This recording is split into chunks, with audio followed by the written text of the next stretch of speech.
Assalomu alaykum hammaga. Bugun biz o'rganamiz, katta kichikni o'rganamiz. Bu oson.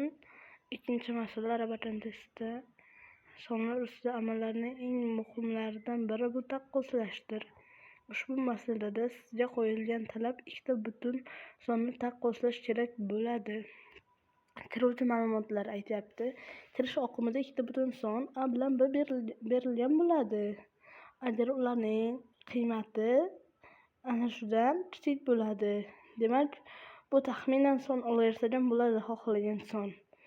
Chiqarish oqimida bitta belgi bilan chiqarish kerak bo'ladi. Agar A katta Bdan bo'lsa, bu katta A teng bo'lsa teng yoki boshqa belgisini chiqarish deyapti.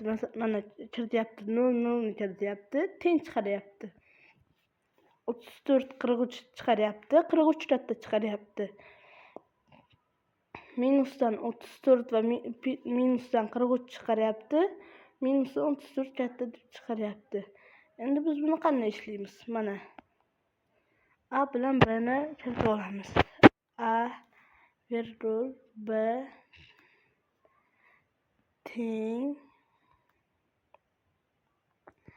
teng map, xuddi o'tgan darsdagidek, int virgul input qavs ochib yopilgan nuqta split. Xo'p. Endi A bilan B ni kiritib oldik. Ana endi bizga operatorlar, if operatorlari kerak bo'ladi. Agar if A katta Bdan bo'lsa, ani chiqarib bering yoki boshqasi. Aytamiz endi if aytamiz A katta A kichik Bdan endi tegishli bo'lishi uchun ikkita joy tashlaymiz. Print qaysi biri? Bunday, bu strelkani chiqarib berish kerak. Yo'q, qaranglar. Buni shunchaki yozib qo'ya olmaymiz. Qo'sh tirnoq qolsak, bu gapligini bildiradi. Shunchaki chiqishi uchun albatta qo'sh tirnoqqa olishimiz kerak. Keyin yana bir narsani eslatib o'tay. Muhim narsa, bu ko'p dasturchilar xato qiladigan narsa. If shu operatorlardan keyin albatta kodni yopishimiz kerak. Mana bu ikki nuqta bilan.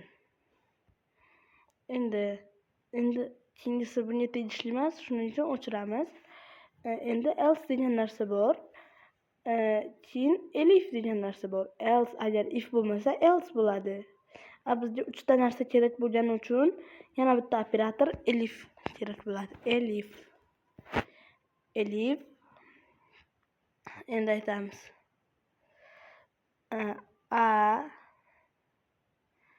tengligini biz bu matematiklarda bitta teng qo'yiladi, lekin biz Rabatan testdamiz. Bu yerda Python tilida ishlayapmiz. Bu yerda esa teng degani o'zlashtirish degani. Teng B desak, A B ni o'zlashtirib oladi.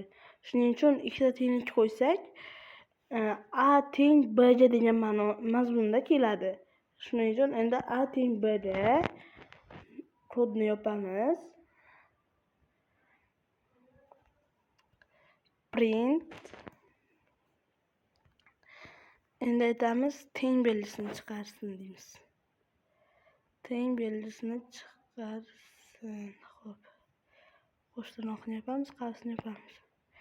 Endi elif salgina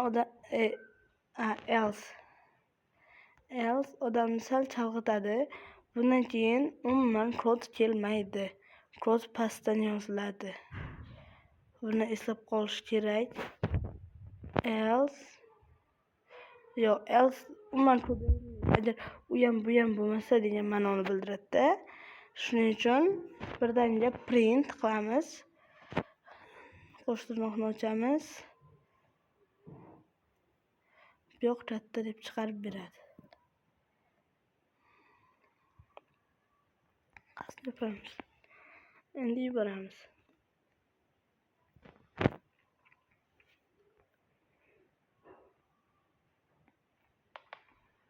Mana masala ishlandi. Mana sal qotishlar muammo.